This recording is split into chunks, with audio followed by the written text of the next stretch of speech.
Hello my dear student. तो कैसे हैं आप लोग? उम्मीद करता हूँ सब सही होंगे। आज हम मशीन एलिमेंट डिज़ाइन में जो डिज़ाइन टर्मिनोलॉजी हमारा चल रहा था उसी को हम आगे कंटिन्यू करेंगे। इससे पहले वाली वीडियो में मैंने आपको हुक्स लॉ तक करा दिया था कि हुक्स लॉ क्या होता है और किसके लिए ड्राइव हुआ था, किसके बीच में रिलेशन होता है। जिसने भी ये वीडियो मिस किया है वो मेरे प्रीवियस वीडियो में जाके प्लेलिस्ट से देख सकता है और इस वीडियो को शुरू से एंड तक देखें जिससे कि सारे टॉपिक्स आपके स्टेप बाय स्टेप क्लियर होते चले जाएं। तो आज का जो हमारा टॉपिक है वो है इलास्टिक कांस्टेंट के बारे में हम देखेंगे। वही कंटिन्यू करेंगे हम टर्मिनोलॉजी, ठीक है, जो डिज़ाइन में हम यूज करते हैं, ठीक है, जो टेक्निकल टर्म्स हैं जो ऑलरेडी आप स्ट्रेंथ ऑफ मटेरियल में पढ़ चुके हैं। तो हम स्टार्ट करते हैं।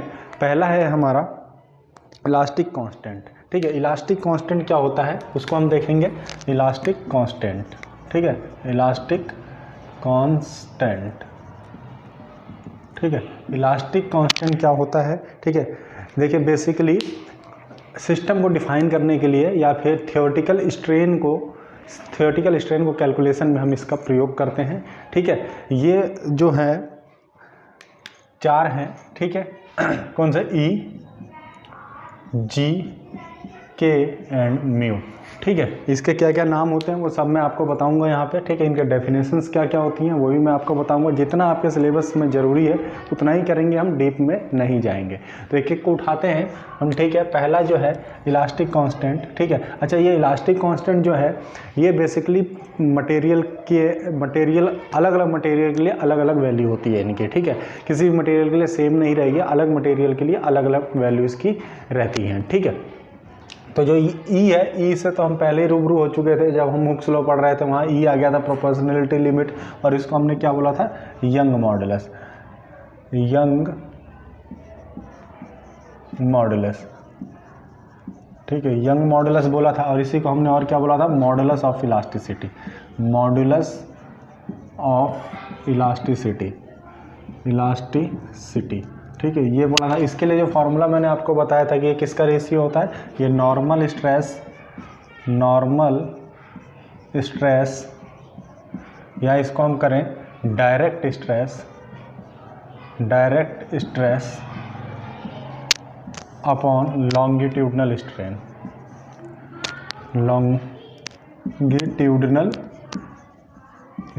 इसके बारे में हमने पढ़ लिया था। लॉन्गिट्यूडनल, कभी कभी ये फॉर्मूला ऐसे भी लिखा जाता है, इसको ऐसे भी लिख सकते हैं कि normal stress upon normal strain, ठीक है। Normal stress upon normal strain, ठीक है। कहीं ज़्यादातर ये लॉन्गिट्यूडनल ही नीचे लिखा रहता है, ठीक है।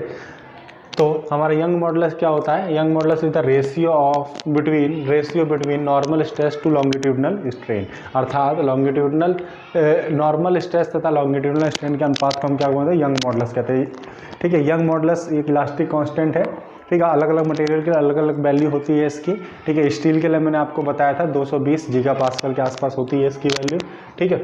अगला जो हमारा आता है जी है, इसको हम बोलते हैं मॉडुलस ऑफ रिजिडिटी। मॉडुलस, ये एक नंबर हो गया आपका। 2 नंबर मॉडुलस ऑफ रिजिडिटी, इसको हम क्या बोलेंगे? मॉडुलस ऑफ रिजिडिटी, ठीक है, रिजिडिटी, ठीक है। मॉडुलस ऑफ रिजिडिटी कई किताबों में इसको कैपिटल सी से भी दिखाया जाता है। तो मॉडुलस ऑफ रिजिडिटी जो होता है इसका फॉर्मूला होता है, it is the ratio between shear stress upon shear strain.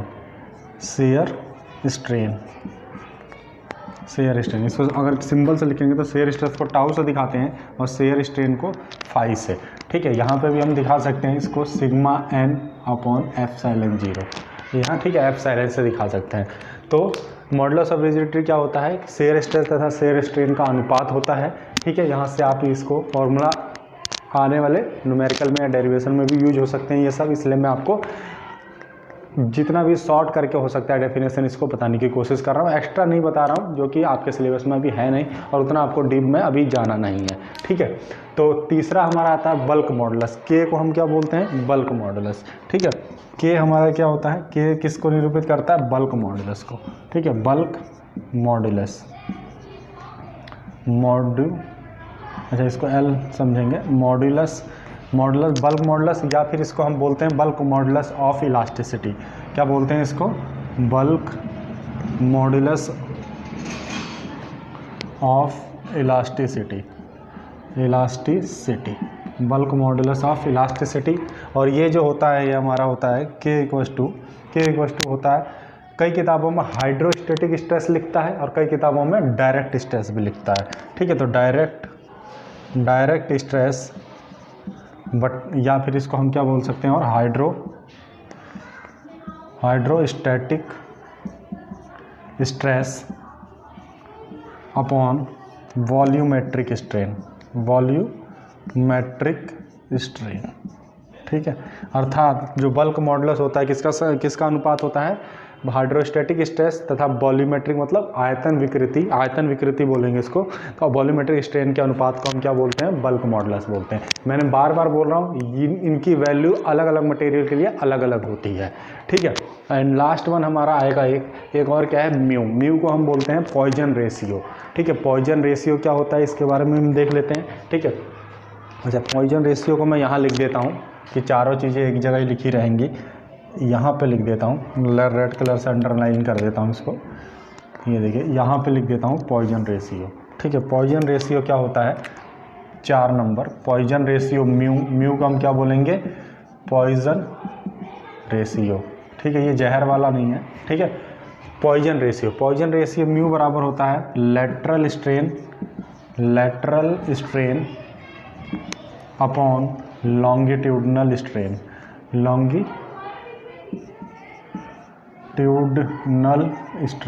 ठीक है, लॉन्गिट्यूडनल स्ट्रेन। ठीक है, इसके आगे माइनस साइन आता है। माइनस साइन क्यों आता है? क्योंकि जो लेटरल स्ट्रेन है वो माइनस में आता है। ठीक है, लेटरल स्ट्रेन माइनस में लेते हैं। क्यों लेते हैं? क्योंकि जब हम कंप्रेसिव फोर्स लगाते हैं तो उसमें क्या होता है? डायमीटर क्या होता है उसका? कंप्रेसिव फोर्स में क्या होता है? डायमीटर बढ़ता है। ठीक है, डायमीटर बढ़ता है। अगर हम मानते हैं कि लेटरल स्ट्रेन ही माइनस रहता है, लेकिन कई बार क्या होता है कि किसी क्वेश्चन में अगर लॉन्गिट्यूडनल स्ट्रेन पॉजिटिव दिया हुआ है तो हमको लेटरल माइनस लेना होता है। ठीक है, अगर लेटरल पॉजिटिव दिया हुआ होता है तो लॉन्गिट्यूडनल हमको टेंसाइल अर्थात माइनस लेना होता है। तो मतलब इसके आगे माइनस चिन्ह आता ही आता है। ठीक है, इसके आगे क्या होता है? माइनस चिन्ह आता है। क्यों आता है? क्योंकि जब हम ये अगर फॉर्मूले में देखेंगे तो डेल्टा D/D होता है लॉन्गिट्यूडनल स्ट्रेन, लेटरल स्ट्रेन, और लॉन्गिट्यूडनल मतलब लंबाई मतलब डेल्टा L/L। ठीक है, अगर ये नहीं दिख रहा हो तो मेरी आवाज़ सुनेंगे। डेल्टा दिख ही रहा होगा शायद।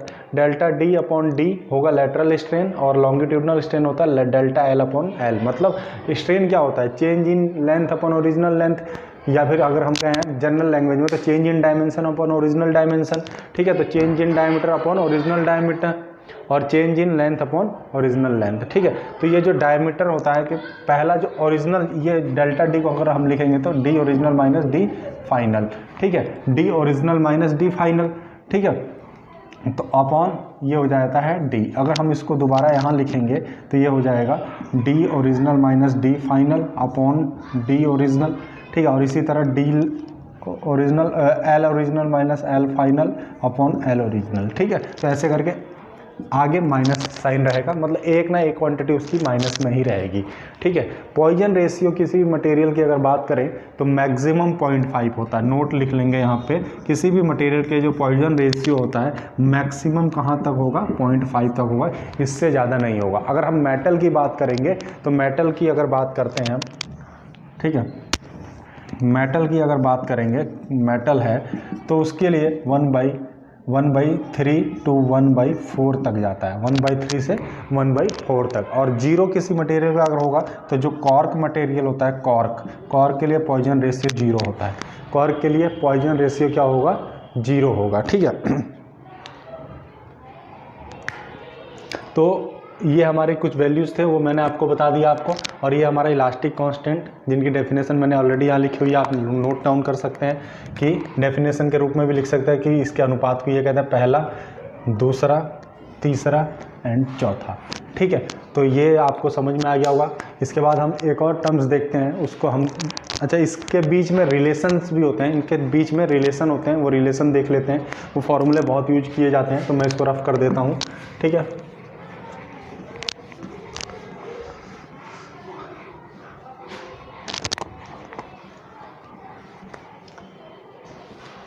इनके बीच में जो रिलेशन होता है उनको भी देख लेते हैं। कुछ फॉर्मूले हैं, कई बार एक एक नंबर में पूछा, हालांकि वो डेरिवेशन आपके कुछ कोर्स में नहीं पूछा जाता है, ठीक है, डेरिवेशन नहीं पूछा जाता है, ठीक है, तो उसको ज़्यादा मैं यहाँ डिस्कस नहीं करूँगा, बस रिलेशन पूछा जाता है, वो रिलेशन में बता दूंगा क्योंकि वो न्यूमेरिकल में भी यूज होता है, ठीक है। तो देखिए इनमें रिलेशन होता है, पहला रिलेशन क्या होता है, ई एंड के में रिलेशन, ठीक है, ई एंड के में रिलेशन क्या होगा आपका, इसके लिए एक जो फॉर्मूला होता है वो होता है E equals to 3k 1 minus 2 mu 1 minus 2 में एक रिलेशन ये होता है, ठीक है। ई एंड के में जो रिलेशन होता है वो होता है E equal to 3k 1 minus 2 mu, और दूसरा जो रिलेशन होता है हमारा ई एंड जी में रिलेशन, ई एंड जी में जो रिलेशन निकल के आता है फॉर्मूला वो होता है E equals to 2g 1 plus mu, E equals to 2g 1 plus mu, ठीक है। एंड लास्ट जो तीसरा होता है वो होता है रिलेशन बिटवीन ई के म्यू और ई के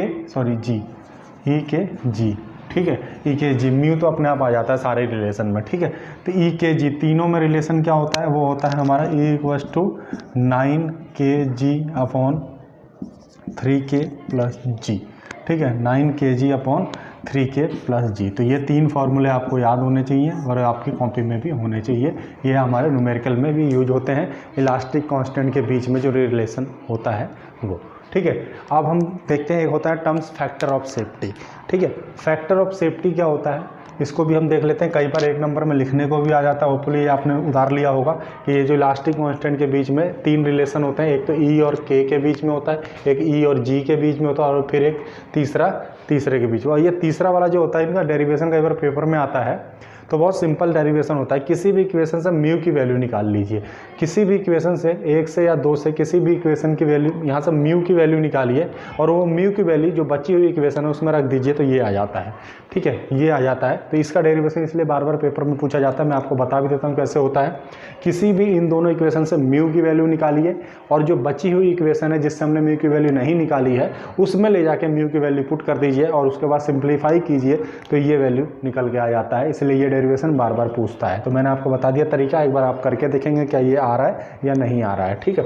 अब एक लास्ट टॉपिक और देखते हैं आज के वीडियो में हम, फैक्टर ऑफ सेफ्टी। देखिए फैक्टर ऑफ सेफ्टी क्या होता है, फैक्टर ऑफ सेफ्टी क्या होता है, डिजाइनर क्या करता है कि अपने सेफ्टी के लिए जो स्ट्रेस जो होता है वो लोड के अकॉर्डिंग कैलकुलेट करता है, लोड के अकॉर्डिंग कैलकुलेट करता है और देखता है कि क्या मटेरियल कितना मैक्सिमम स्ट्रेस सह सकता है, ये कौन सा मटेरियल जो उसमें हम यूज कर रहे हैं, अलग अलग मटेरियल, वो कितना स्ट्रेस उसमें सह सकता है और कौन कौन से स्ट्रेस इसमें डेवलप होंगे, ठीक है। तो उस हिसाब से वो पहले ही अपनी सेफ्टी ले लेता है कि मैं जो डिज़ाइन करूँगा वो इससे थोड़ा सा ज़्यादा लोड वियर कर सके, जिससे कि फेलियर ना हो मटेरियल का, मतलब पॉजिटिव साइड में रहे, अपने आप को पॉजिटिव साइड में रखे, निगेटिव साइड में। ये नहीं कि हमको 15 न्यूटन किलोमीटर का ही 15 न्यूटन का ही अगर ये 15 न्यूटन पर मीटर स्क्वायर का ही स्ट्रेस अगर सह सकता है ये, तो हम उतने का ही बनाएं, नहीं, थोड़ा सा हम प्लस लेके बनाएंगे, टॉलरेंस लेके बनाएंगे प्लस साइड में, जिससे कि वो उतना अगर हो जाता है, हालांकि होना नहीं है उतना, उससे कम स्ट्रेस दिया जाना है वहाँ पे, लेकिन अगर हो जाता है तो उस चीज़ को भी बियर कर सके। तो इसलिए फैक्टर ऑफ सेफ्टी किस लिए यूज करते हैं हम, सेफ्टी पॉइंट ऑफ व्यू से हम उसको यूज करते हैं, किसके लिए, सेफ्टी पॉइंट ऑफ व्यू से। तो फैक्टर ऑफ सेफ्टी क्या होता है, फैक्टर ऑफ सेफ्टी, इसको शॉर्ट में कभी कभी FOS भी लिखा जाता है, FOS, फैक्टर ऑफ सेफ्टी। तो फैक्टर ऑफ सेफ्टी के लिए जो फॉर्मूला या डेफिनेशन बनेगा वो बनता है, वो क्या बनता है, नॉर्मल स्ट्रेस, नॉर्मल या नॉमिनल भी कभी कभी बोलते हैं, नॉमिनल ही ज़्यादा अच्छा रहेगा, नॉमिनल स्ट्रेस, ठीक है, नॉमिनल स्ट्रेस, सॉरी डेफिनेशन गलत हो रही है, क्या हो रहा है, इसको लिखेंगे maximum stress upon nominal stress, nominal stress को हम और चीज़ें क्या क्या बोलते हैं, नॉमिनल स्ट्रेस को हम क्या बोलते हैं, वर्किंग स्ट्रेस, और इसी को और क्या बोलते हैं हम, इसी को और लिखिएगा परमिसिबल स्ट्रेस। परमिसिबल, तो आपको कन्फ्यूजन नहीं लेना है, ठीक है। इतने नाम होते हैं इसके, ठीक है। क्या क्या होते हैं? मैक्सिमम स्ट्रेस अपन नॉमिनल स्ट्रेस, या फिर मैक्सिमम स्ट्रेस अपन वर्किंग स्ट्रेस, या फिर मैक्सिमम स्ट्रेस अपन परमिसिबल स्ट्रेस। मतलब ये तीनों ही एक सेम है, तीनों ही सेम है, ठीक है। तो ये हमारा फैक्टर ऑफ सेफ्टी को हम डिफाइन कैसे करते हैं? फैक्टर ऑफ सेफ्टी क्या होता है? मैक्सिमम स्ट्रेस तथा नॉमिनल स्ट्रेस या वर्किंग स्ट्रेस या परमिसिबल स्ट्रेस का ही रेशियो होता है, ठीक है। किस लिए हम इसको यूज करते हैं? डिजाइनर क्यों यूज करता है? सेफ्टी पॉइंट ऑफ व्यू से इसका प्रयोग करता है, ठीक है। तो उम्मीद करता हूँ जितने टर्म्स मैंने इलास्टिक कांस्टेंट और जितनी की छोटी छोटी डेफिनेशन आपको बताई, बहुत इंपॉर्टेंट डेफिनेशन है एग्जाम पॉइंट ऑफ व्यू से, और government exam point of view से भी ये छोटे छोटे डेफिनेशन पूछे जाते हैं फॉर्मूले के रूप में, ठीक है। सबके लिए फॉर्मूला भी मैंने आपको बताया, ठीक है। तो उम्मीद करता हूँ ये लेक्चर आपको पसंद आया होगा। बहुत हल्के तरीके से मैंने बताने की कोशिश करी, ज़्यादा डीप में नहीं गया हूँ मैं इसके। तो अगर वीडियो पसंद आई है, लेक्चर पसंद आया, तो वीडियो को लाइक कर दें, शेयर कर दें, और जिसने भी चैनल को सब्सक्राइब नहीं किया है वो बेल आइकन के साथ चैनल को सब्सक्राइब कर ले, जिससे कि आने वाली नोटिफिकेशन की वीडियो की नोटिफिकेशन आप तक जल्द से जल्द पहुंच सके। तो उम्मीद करता हूं पसंद आएगा, साथ बने रहिए, जिससे मुझे भी मोटिवेशन मिले आपको। तो आज के लिए इतना ही, धन्यवाद।